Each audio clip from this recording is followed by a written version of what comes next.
Focusing your fat loss journey on protein won't work if you made the same mistake that I made for decades. It's the new year, which means miracle weight loss plans are coming at you from every direction. But which one should you choose? You tried keto before and that worked. Well, at least until it didn't. And you already gave intermittent fasting a go at least 6 or 7 times. Trust the process, my.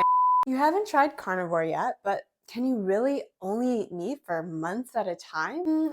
Probably not. But some things gotta change because here you are, another new year, and there's no brand new you anywhere in sight. But what if I told you that you don't have to drastically change your life with any of these plans? And what if I happen to mention that you can eat all of your favorite foods while working towards the body of your dreams?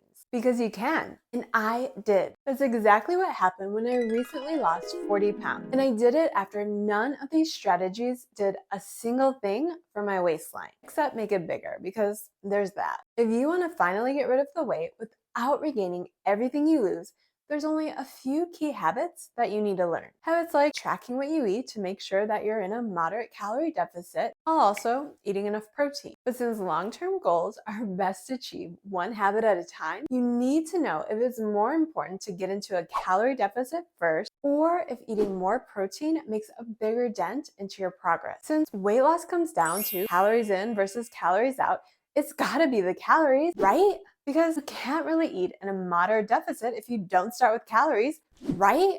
Well, yes, but wrong. And I know it's wrong since I focused my efforts on counting calories for decades. While it's true that counting calories always worked for the first few weeks, once my hunger spiraled out of control, I always fell off of my calorie counting plan within weeks. Not too soon after, I regained the 20 or 30 pounds that I lost whenever my main focus was counting calories. But once I shifted my focus to eating at least my target weight in grams of protein each day, that's when it became easier to stick to my calorie budget. But focusing your fat loss journey on protein won't work if you made the same mistake that I made for decades. Because I spent too much of my dieting life stocking up on all of the foods that the evil diet industry insisted would help me lose weight.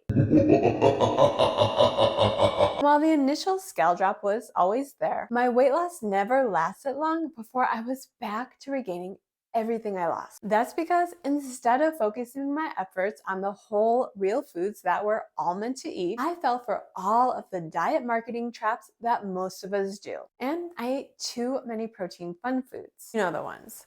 All of those delicious chocolate shakes that taste just like the real thing. But I thought they were actually good for me because protein, and protein bars that taste just like candy bars, basically because they are. Plus, I ate meals filled with protein pancakes or protein waffles, followed up with a protein brownie for dessert. Turns out all these decadent protein diet foods did was make me fat.